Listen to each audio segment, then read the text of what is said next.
Lupa lising taragi manungda laiba phone sing asi limited use oiba taragasu hojiki matam asidadi yamnamak affordable range ta laiba amasung chawkhlak liba matam asiga chanaraba 5G na chingba technology sing yauriba anuba phone kaya launch story lupa lising taragi manungda laiba phone haiba asi hojiki matamda 5G compulsory support over phone sing asina hena sinaba nungaiba amadi matam asiga chanaba phone oibana maram oiraga ngasigi video asida lupa lising taragi manungda laiba khwaidiki faba 5G support over phone khargi matangda semjaba video ni adomna phone ama lainabagidamagta yengba matamda adomgi budget range adugi matung ina hairiba budget range asida karamba makhalgi afaba phone sing leidibage amadi adomgi darkar taba requirement ki matung ina 5G support over natragana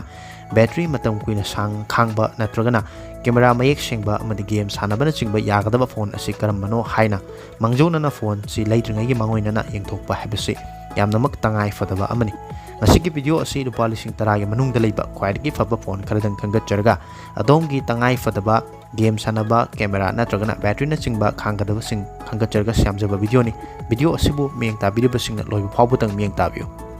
ngasigi list asigi ahan badal eriba phone asi Redmi 13C 5G hairiba phone asini phone asigi mahutta domna India gi brand amasu oiriba Lava hairiba company asigi Lava Storm 5G hairiba phone asisu yengbibi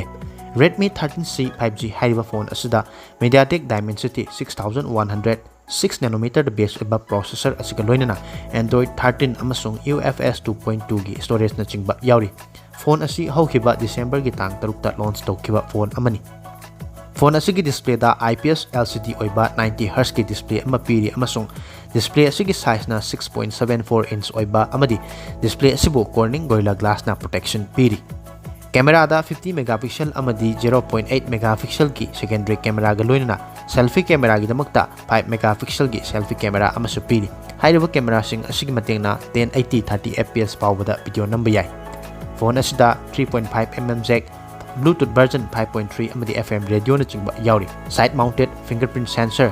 5000 mAh amadi 18 watt ki fast charging na chingba piri phone asida 5G ki band tare support tauri karigumba adomna ngasigi list asina yauriba phone sing asigi maraktagi phone ama online dagi lainabagi damakta yengbiramba taragadi ngasigi video gi description da pijariba link asida changduna hairiba phone sing adubusu yengbinabagi damakta norokjari ngasigi list asigi ani subada lairiba asi Poco M6 Plus hairiba phone asini phone asi handakta nongna launch tawkiba phone amani phone asigi mahutta adomna hairiba price range asimakta da Moto Z34 hairiba phone asisu yengba yai Poco M6 Plus 5G hairiba phone asida Snapdragon 4 Generation 2 4nm da base soiba processor asiga loinana Android 14 amadi Android ki 2 major update na chingba pigani haina company na claim tauri display da LCD oiba 120Hz ki display 6.79 inch oiba display asibu Corning Gorilla Glass na protection piri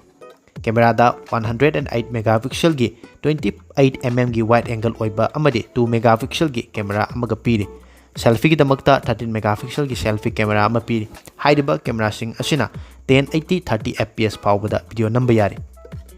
phone asida 3.5mm jack Bluetooth version 5.3 IR blaster na chingba yauri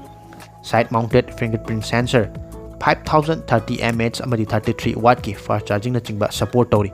phone asi IP53 na certified oiraba phone amadi phone asida 5G ki band tare support tauri ngasigi list asigi ahum subada lairiba phone asi Samsung Galaxy F15 hairiba phone asini phone asi mangjona na Samsung gi oiba lupa lising 35 daina 35 fawbugi manungda leiba Samsung khaktagi oiba phone sigi matangda kangachadana phone asigi matangda akupa video amasu samjakhrabani hairiba video adubusu channel asida changduna yengbinabagi damakta nolokchari hairiba phone asida MediaTek Dimensity 6100 Plus ki 6nm base oiba processor asiga loinana Android 14 amadi camera da 50 megapixel loinana 6000 mAh ki battery na chingba support toriba matam asida yamna faraba phone amani hairiba phone asi lupa lising 15 gi range ta uba taragasu Amazon amadi Flipkart na chingba sales singi matamda offer ga loinana lupa lising 10 gi manungda leiba fangba phone amani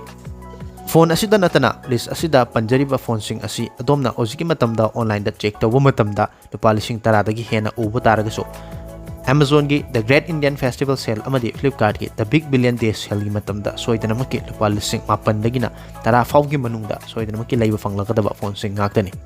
Masigi list asigi mathang tarakpada leiriba phone asi Realme hairiba company asigi Realme 12X 5G hairiba phone asini. Phone asida su MediaTek Dimensity 6100 Plus ki 6nm the base oiba processor asiga loidana Android 14 Realme UI 5 the chingba yauri. Phone asigi display da IPS LCD oiba 120Hz ki display 6.67 inch oiba display asibo protection ni matang da company asina karigumba amata mention taramdri.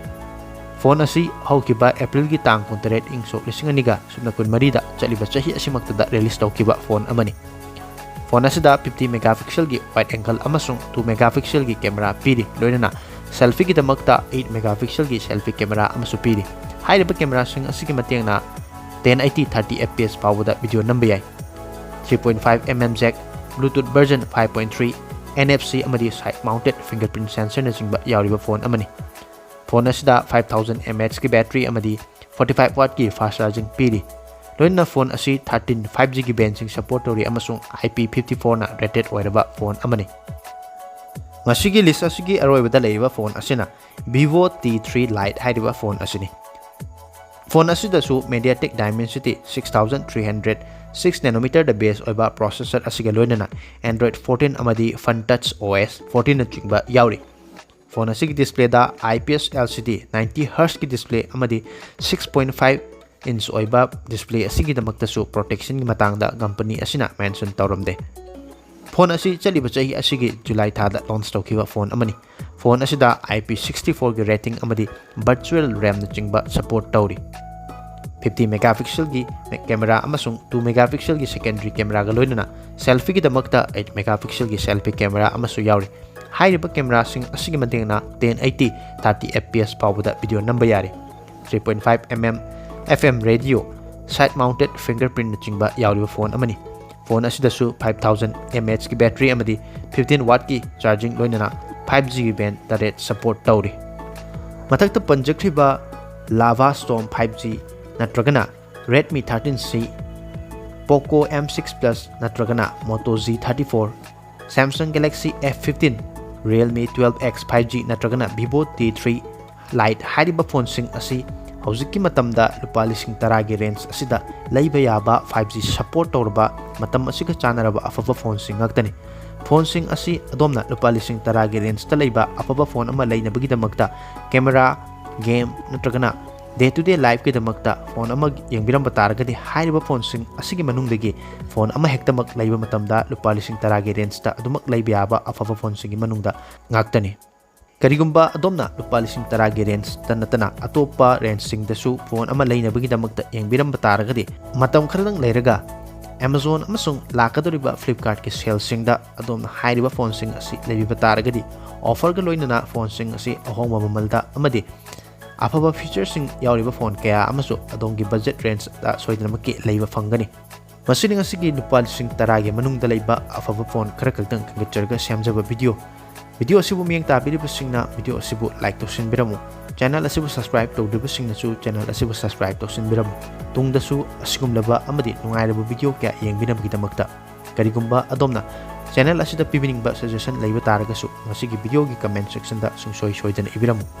Ngasigi oidadi video asi matang asida loisinjanaba honari tungda mayamna pambiba amadin anoba nungairaba video amada amu thengnarasi.